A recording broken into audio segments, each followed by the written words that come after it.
going to be no funny business. Sorry. There's going to be no funny business. Sorry, it's still noisy. There's going to be no funny business this week. We're getting straight on with it. We've got a Yak Face custom kit from Scottacus Customs. £23, I think, including the robe, which is pretty cool. And we're going to combine that, as recommended, with the Han Solo from 2013.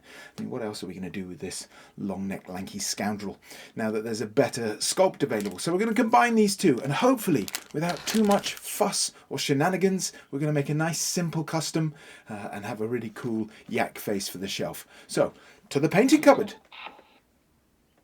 Let's throw caution to the wind and show no restraint. Anything can happen in the cupboard of paint. Here we are then. So it all came in this rather nice little rustly package.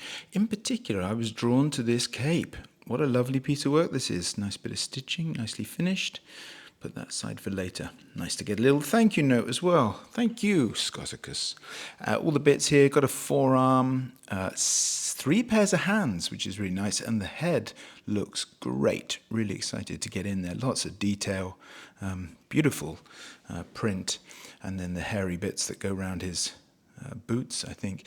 Anyway, let's strip off the old lanky smuggler and just sort of trying to work out where everything goes at this point. It's pretty self-explanatory, but just sort of working out what I need to do. At first, I thought I needed to keep the forearm intact, so I boiled and popped him off, and then I'll explain what happened here. But actually, you don't really need to. Oh yeah, as R2D2 says there, subscribe.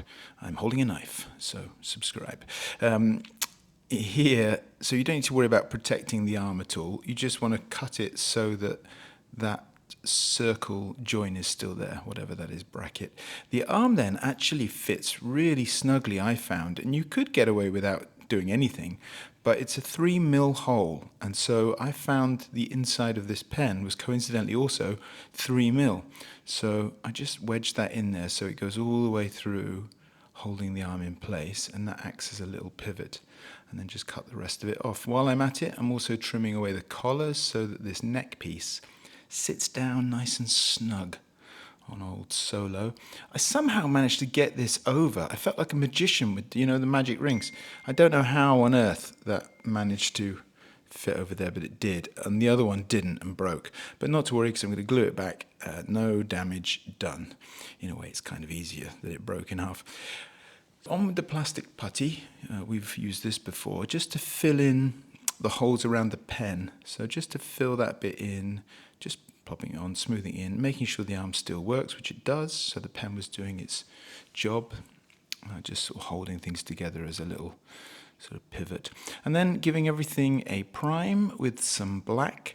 I realized at this point my airbrush was really misbehaving and needed a clean, and I stupidly should have given it a thorough clean now. Also, oh, by the way, just going in there and filling in the gaps, on the joints and stuff with the black. And instead of cleaning the airbrush, I carried on, and I really shouldn't have done, but lesson learned, because it came out a bit splodgy in places, but I managed to tidy that up. There's a splodge look. For the skin colour itself, obviously I referenced movie photos, but also I was inspired by the noble hippopotamus, which is a lovely sort of grey skin, but lots of warmth and pinks underneath. So I tried to lay down that warm colour, and you can see I've put too much on there, so I'm just rubbing some of it off, and then laying gradually over the top, sort of pale skin type colour, but very lightly, so that the shadow of the black primer sort of still showed through, giving it some depth and shade. And I was fairly pleased. At each point I was like, oh, okay, it's looking okay. And just then trying to smooth out the splodges with a clean brush. So just sort of blending in a little bit here and there where there were mistakes. Not worrying about the moustache and the hair and stuff. Then obviously doing the other bits, the neck, and then the forearms. I couldn't make out whether the forearms are supposed to be his forearms or are they supposed to be sleeves. It was unclear to me, but I treated them as forearms. Now, for the hair, I ummed and ahed about what to do with this. So initially I'm just laying down a greeny brown. Rather than just trying to paint grey, I thought I'd lay a base of some interesting colour. So this greeny brown seemed to sort of be in the right scheme of things. While that was drying, the base colour, then went over the trousers and the sleeves with this sort of navy blue colour. And then back to the hair. And now I'm just going over with a dark wash, so letting that get all into the crevices so that we've got a really nice dark base. Once that's dried, I then came back and also I did it on the face as well. I wasn't sure quite how I was going to handle the face because the hair on the face is a bit lighter than on the body if you look at the reference photos. Anyway, once the wash had dried, then coming back with the original colour and starting to fill in the majority of the fur in the original colour. So now you've got the darker version of the original colour with the wash in the gaps, the original colour then on most of the fur, and then gradually just going around each time, pulling out some hairs and lightening with like a complementary colour. So you can see on my yogurt tub palette, it's getting lighter as it goes around to the right. So each time then just going lighter and lighter until finally doing a sort of very light brown and then a bit of a dry brush with white on top. And I felt like this gave a reasonable sense of depth to the fur. So that's how I did that. I hope that's clear. Then with the hands, just making them a bit dirtier in the grooves and then blending that in. And then this sort of slightly grey, black, slightly blue colour actually for the hooves, and sort of hoof nails things. I wanted to give them stuff, and luckily I found old Funky McClunky, thank you Funky, made one available for £1.14. So I printed that out, not in resin as recommended, but it actually came out fine on the bamboo printer in filament. So now just breaking off the supports, I printed it upright and just a little bit of sanding, and it fits perfectly. So I scaled it up to 150% to fit the 6-inch because it's meant for 3.75. Here, I know you like to see my mistakes. So here, I wanted to get some darkness in the grooves of his skin, but my God, it was a mess. And so when I was dabbing it off, it just made a mess. So I had to clean it back up. But that's okay, you know, just went back and just cleaned it off okay. Here, regular viewers will know I've been longing to make pastels work, so I've tried and bought some new pastels. They weren't expensive, they were about £11 on Amazon. And I'm sorry, my hand is in focus there and not the thing. Anyway, so I'm just trying to add a little bit more texture, a bit more subtle colour, bring some extra warmth by using the pastels. And that generally worked pretty well, except for this brown colour that I stupidly did on the head. But around the eyes, it was nice. It brought a bit of, a bit of red, a bit of colour. Back to the stuff, I sprayed it just plain black, and here with a gunmetal, now just sort of brushing over the, dry brushing over it, just to give it a bit of silvery vibes, which is sort of similar, I think, to the original toy, and certainly to a lot of weapons we get in the Black series. Now, I've just sprayed this with a matte finish, a matte varnish, just to set everything, especially the pastels, because they're a bit dusty.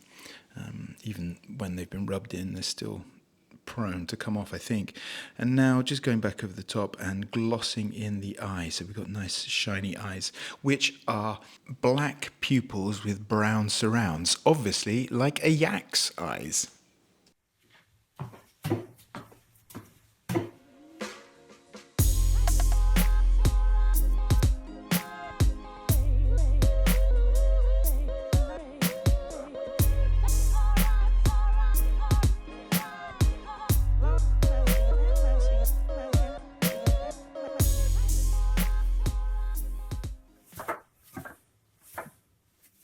Here he is, my guy. I know I usually say this at the end of videos, but I'm really pleased with how he turned out. And that's mainly thanks to the brilliant sculpt from Scottacus Customs. Really great, lots of detail and texture and depth. Made it a real joy to paint, especially the fur, really easy to paint. So big recommendation for that. Not sponsored, by the way, just my own particular thoughts. Also really nice to use the 2013 Han Solo body, which otherwise what would have sat in a tub or something, or maybe I'd have given it to a child. don't want to be giving stuff away. Keep our precious things. We must keep them close. So nice to put that to good use. He's going to go, I think, for now in my cabinet next to Ula and Bespin Luke, which also is due an update, isn't it? So I'm going to use that Bespin body. I've got plans for that at some point in the future, so stay tuned for that. As always, let me know what you thought in the comments. I love chatting. It's sort of why I do this, so let me know what you thought.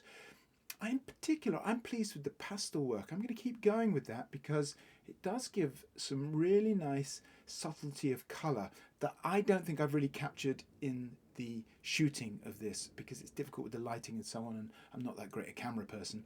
But you'll just have to trust me. From this distance, it's really very good. So yeah, so I'm going to keep going with the pastels. Anywho, please do like and subscribe. It really helps the channel if you've enjoyed the video. And also, I've got quite a cool build coming up in the next couple of videos. So one of the big ones is coming. So stay tuned for that. In the meantime, thanks as always for watching, and I look forward to seeing you next time. Stay crafty.